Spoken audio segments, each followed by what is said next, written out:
Most guys are killing their testosterone every single night before they go to sleep without even realizing it. What you do in the last 2 hours of each day or each evening often is more important than anything you do in the gym or the kitchen for your testosterone levels. So in this video, I'm going to show you a simple evening routine that can double your testosterone levels. This has happened many times within a matter of weeks or months. No needles, no expensive supplement stacks that are going to ruin your liver and things like that. Just a science-backed routine that you can follow tonight that's going to help your testosterone, your libido, your physique, and improve your life overall and your focus and your career and things like that. If you're tired of feeling flat in the mornings, stick around, watch this video. This is the kind of thing I give to my clients. Not the exact same thing, but it's this kind of philosophy. So you've probably seen videos on TikTok or Instagram of these dudes doing crazy morning routines, things like banana skins on the face and stupid little things that aren't going to make a difference to your testosterone. Likewise, you get these guys on YouTube who've come into the space with their ChatGPT scripts, reading a script that a robot has told them to speak out. Who are new to the space, they haven't really got much experience, and they're kind of copying a lot of things I say as well, which is a little bit annoying, I'm not going to lie. But whatever. Whereas I've been here a long time, since 2016, analyzed 1,000 men's blood works at this point and had many, many client success stories. But in this video, we're going to forget about the interesting people online, let's say. We're going to focus on evening routines. So this evening routine in particular is to be done 1 to 2 hours before your intended bedtime, which, by the way, should be consistent every single night. This is how the human body works. This is how circadian rhythm works. If it's not consistent, you kind of need to fix that. It's going to be difficult to sleep well otherwise. But this one routine is responsible for my physique improving dramatically over the past few years. It's responsible for the quality of morning wood that I have, the quality of morning wood that my clients have, and that you will have as well if you get this sorted. Because we're not just looking here at increasing the total amount of sleep, we're looking at increasing the REM sleep, which should be 20 to 25% of your total. If your total is 8 hours, ideally it is, your REM should be close to 2 hours of sleep, ideally. So if you can do all this, yeah, you're going to have the morning wood, the physique, the focus. You're going to make more money, especially if you're self-employed. I've said before that years ago when I was lower testosterone, I could work until about 2 or 3 p.m. and that's okay, but it's difficult to really have your career take off, especially if you're self-employed or you've got a business or something, or you're a contractor or a salesman or you're performance-based. When my testosterone levels got higher, I could work for 10 hours straight and there was no crashing either. And a lot of this came from my REM sleep improving as well as the total, which came from the evening routine. So what is this evening routine? So the first thing you need to do is control the light. It's the same thing with your morning routine. The first thing I will suggest to you guys is you get 30 minutes of natural sunlight. Red light's better than nothing, but ideally you have natural sunlight coming into your eyes. This is the key, so no sunglasses. 30 minutes of natural light. In the evening, throughout the day you want to get plenty of sunlight, but in the evening you want to stop the blue light from getting in. So this, firstly, like switching off all screens would be the nuclear way to do this. Most people are doom scrolling before bed. They're on their laptops. And it's like, even if you do fall asleep, despite all that blue light getting into your eyes at 9 p.m. or whatever, your brain just never really switches off. This is one of the reasons so many people wake up at 2 in the morning, 3 in the morning, 4 in the morning, and they struggle to get back to sleep again. This is a nightmare scenario, often literally a nightmare for testosterone and morning wood and things like that. You don't want this. When you're waking up at 4 in the morning, that is a sign that you need to back off the blue light in the evening and probably increase your natural sunlight in the mornings. So it starts with that. Blue light blockers are probably a more realistic option for most of you. Get good ones with the colored tint so that they're actually doing something. The second thing, and this one is going to be really controversial. Oh my Lord.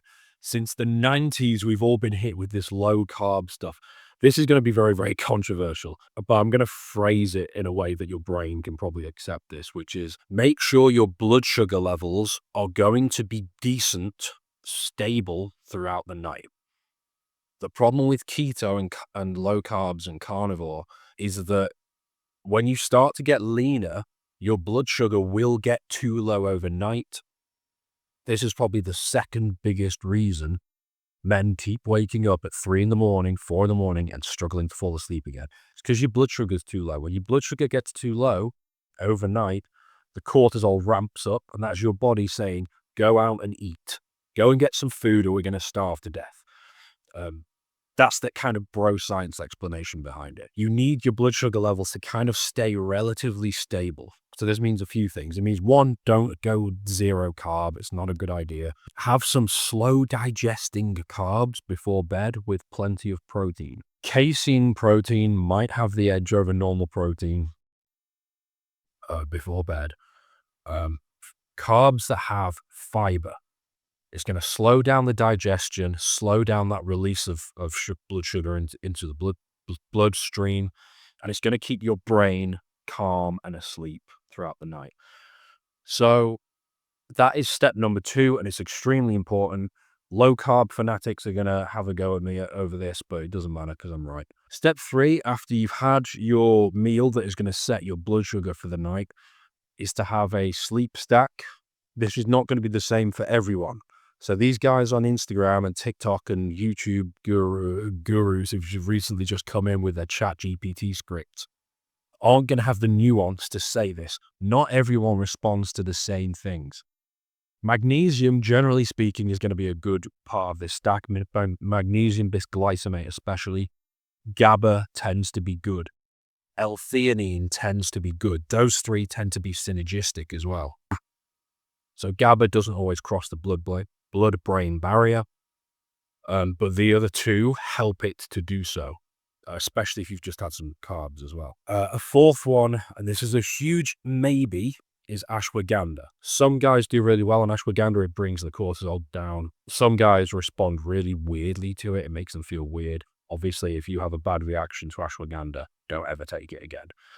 So have whatever stack works for you, and if you get blood work done and you work with me, obviously we can figure that out pretty quickly. But that stack will help you to reduce your cortisol levels. It'll help you to relax. It helps you to just get into sleep mode. Obviously, this is assuming you're not doom scrolling. This is assuming you've had some food and you're not starving or whatever. So there's a sequence to this. Step 4, finally, we need to calm the brain down even further, which means the room needs to be relatively cool, relatively dark, all the basic stuff. I suggest reading a fiction book. So a storybook, I think, is a huge thing that calms the mind down before bed.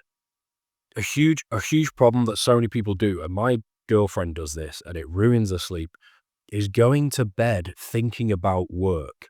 It's a big mistake.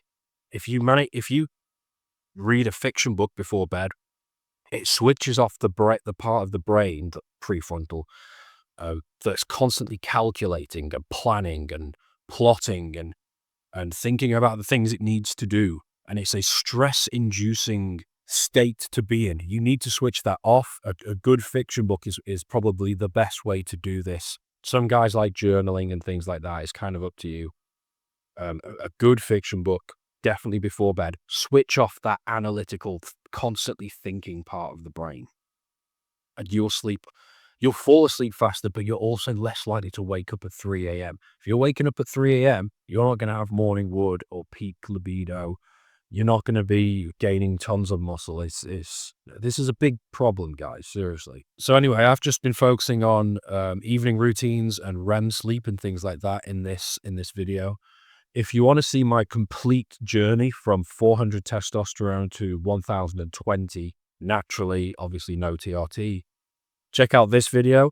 I give you everything that worked for me. It's a very, very complete, comprehensive video. I think you'll like it very much. And it's not written by ChatGPT either.